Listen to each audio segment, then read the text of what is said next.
салом алейкум ба ҳама дӯстон бародарон, хуш омадед ба канали AZAM блог. Ман ҳастам бо шумо чун ҳар вақта AZAM Таоев. Дар видеои имрӯз дӯстон бо шумо хоҳем дид ки испанский грип ба сари мардум чӣ гуна омад ва чӣ гуна нобуд шуд. Ва касе ки ин видео интересная марҳама тамошо мекунем ва мо бошад видеои имрӯзро сар мекунем. Рафтем.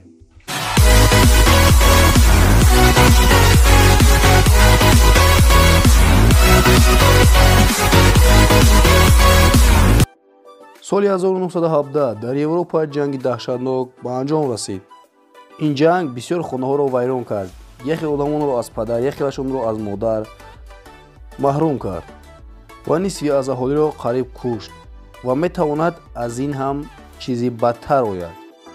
ба сари ин мардум балое омад ки аз ҷанг ҳам дида бадтар буд, ки ин бисёре аз мардумонро кушт. ин чи аст?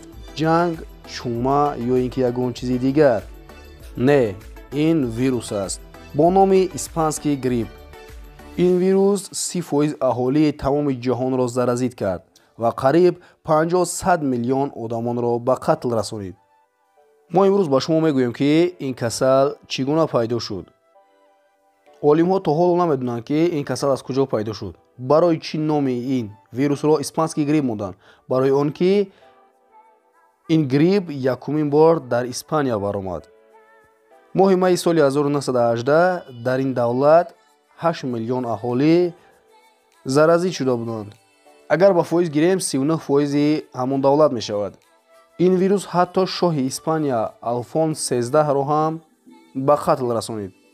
ин вирус дар тамоми ҷаҳон хело ҳам тез паҳн мешуд. ин вирус дар Соединёни Штати Америка аввалин бор дар солдатҳо пайдо шуд.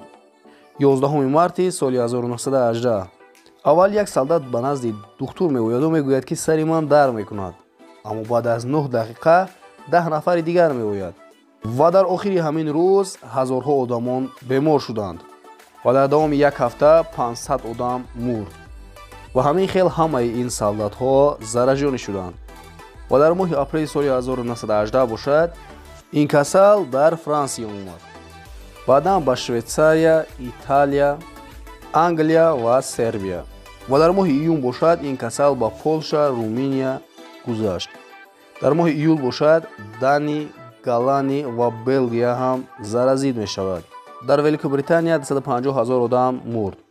дар Франсия 420,000 ва дар Германия бошад 600,000. дар ҷаҳон аз ҷиҳати кам шудани аҳолӣ дар ҷои якум Сербия меистод, дар ҷои дуюм Черногория ва дар ҷои сеюм бошад Хорватия. вақте ки ин беморӣ дар тамоми газетаҳо баромад, уже ин беморӣ дар тамоми дунё паҳн шуда буд. дар соли аввал ин грип 25 миллион аҳолиро кушт. аммо аҷоибияш дар он аст ки бисёри одамоне ки аз ин беморӣ мурданд, синашон аз 20 то 40 сола буд. организми ҷавони онҳо иммунитети худашонро мекушт. иммунитети инҳо дар дарунашон бо ин вирус меҷангид ва аз ҳамин сабаб ҳам роҳҳои нафаскашии онҳо заиф мешуд ва онҳо хуфа бо хун мезаданд. ин беморӣ бисёр ҳам тез паҳн мешавад. шахсоне ки ба ин беморӣ гирифтор шуда буданд, яхелашон як рӯз ногузашта ҳам мемурданд. одамони беморро ба махсусан палаткаҳо мебурданд барои он ки ин беморӣ паҳн нашавад, аммо ин фоида намекард. вақте ки мебинанд ин хел намешавад, онҳо карантин эълон мекунанд. аввалан карантинро дар шаҳрҳо эълон мекунанд, дар ҷойҳое ки одам бисёр аст ва баъдан бошад дар тамоми ҷо, хусусан дар мактабҳо ва маркази савдоҳо. ва баъзан фурӯшандаҳо харидорҳоро намемонданд ки ба даруни магазин дароянд. онҳо фақат борҳояшонро дастафка мекарданд. ва дар Соединёни Штати Америка бошад салом кардан манъ буд. тирамоҳӣ полисҳо қариб 500 нафарро дастгир карданд барои он ки онҳо дар роҳ оби даҳанашон рехт, яъне ки туф карданд. зуд солдатҳоро аз ин ҷо ба дигар ҷо мекушонданд барои он ки онҳо бемор нашаванд ва аз қафои онҳо ҳама вақт табибон буданд. ва он солдатҳое ки аз ин беморӣ мемурданд, онҳоро на гур мекарданд ва ба дигар ҷо мебурданд. онҳо дар ҳамон ҷое ки аз дунё гузаштанд, дар ҳамон ҷо меистоданд. антивируси ин дору то ҳол тайёр карда набуд. онҳо сумашонро барои табобат кардан сарф намекарданд, барои он сарф мекарданд ки ин беморӣ паҳн нашавад. духтурҳо дар он вақт фақат ба одамони бой хизмат мекарданд, ки ин беморӣ ба онҳо нагузарад.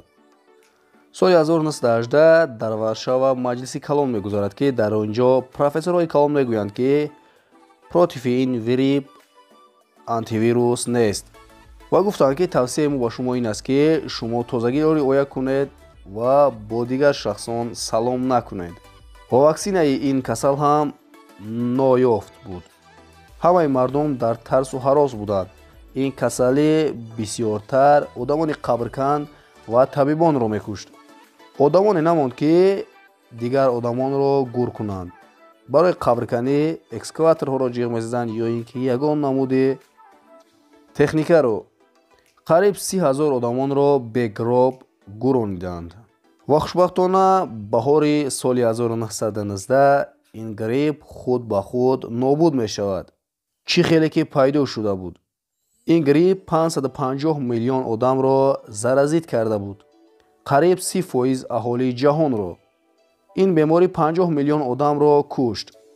5 маротиба зиёд аз ҷанги якуми ҷаҳон. ва дӯстон, шумо чӣ фикр доред оиди ин вирусе, ки ҳоло дар болои ҳар яки мо шумо омадааст? шумо фикр мекунед, ки ин вирус ҳам ба монанди ин грип ҳамин хел нобуд мешавад, меравад ё ин ки на? фикрҳои худро ҳатман дар комментария нависед. ва бо ҳамин видеоролики нузаи ман ба анҷом расид. дӯстон, боварӣ дорам видеоролик ба шумо писанд омад. ба канал ҳатман подписатсия карда зангулачаро пахш намоед, то ки аз баромади видеои ояндаи мо бохабар бошед, чунки дар оянда шуморо видеои беҳтарин интизор аст. хайр дӯстон, то видеои оянда дар паноҳи Аллоҳ бошед.